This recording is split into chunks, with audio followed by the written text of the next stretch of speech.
Hi, I'm Jim Buckman. I'm a mission strategist in New Jersey, and I am a house church planter. And my great-great-grandfather, John Buckman, was also a house church planter. Now, he would have not described himself in that way. He would have said, no, I'm just a farmer. You know, he was right.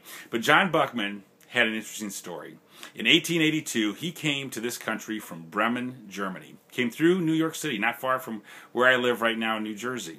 And then worked in Chicago for about 10 years while he saved up his money. And then he got married to a young lady named Christina. And they took a train, went out to Belfield, North Dakota, and started to homestead. That first year when they built their farmhouse on their homestead, John and Christina Buckman went around and they gathered up every German-speaking immigrant that they could and invited them to come to their house for worship.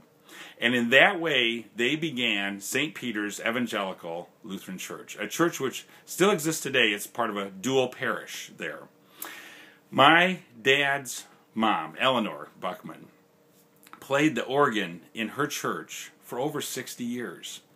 And when Al Berry was the president of our church body, he took the time to write my grandmother a personal thank you note. And when my grandma got that, she was so excited. House churches are really nothing new for our church body.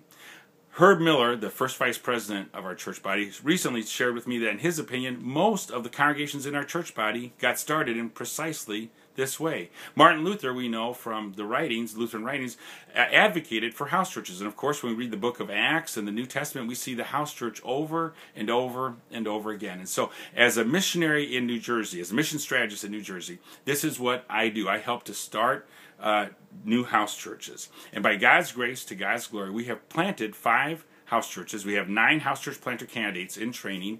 I've been able to provide training to over 70 different congregations in congregational prayer ministry, which I'll talk about here in just a second.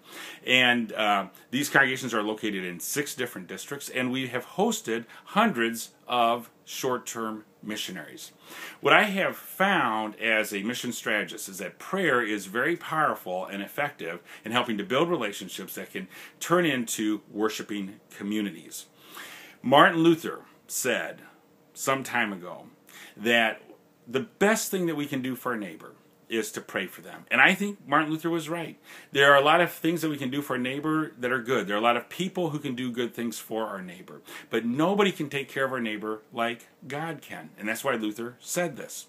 And it's interesting because in our confessions, oftentimes we confess that we have not loved our neighbors as ourselves. And I think a lot of times when we say those words, what we think of is not loving our neighbor in terms of how we talk to them or how we act towards them.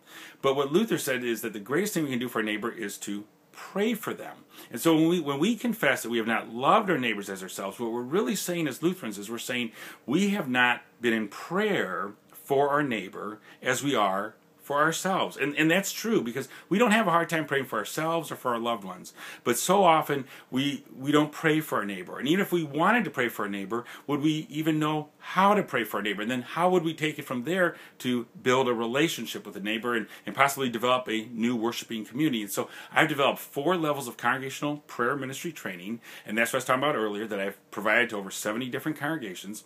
And I would be happy to share that training with you also, because I am looking for partners in ministry and people who want to invest in making this ministry a reality in our church body, because one of my goals is to train 500 house church planters. I'm very excited about this, and in order to do this, we are putting together a website where all of this information, all this training will be available for house church planter candidates and their supervising pastors to download and to go through in training together. It's very important to understand that all LCMS house churches are planted through local existing LCMS congregations. They're planted under the supervision of the regularly called and ordained LCMS pastors, and that this model for ministry is not a quick church growth program.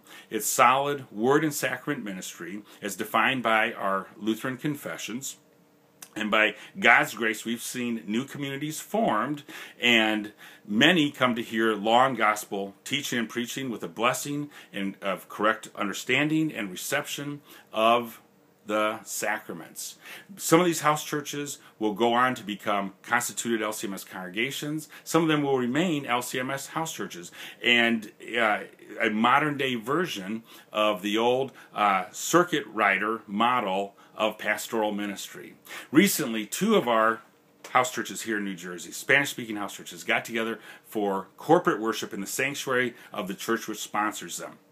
And when they did that, there were 55 Hispanic immigrants in worship in that service.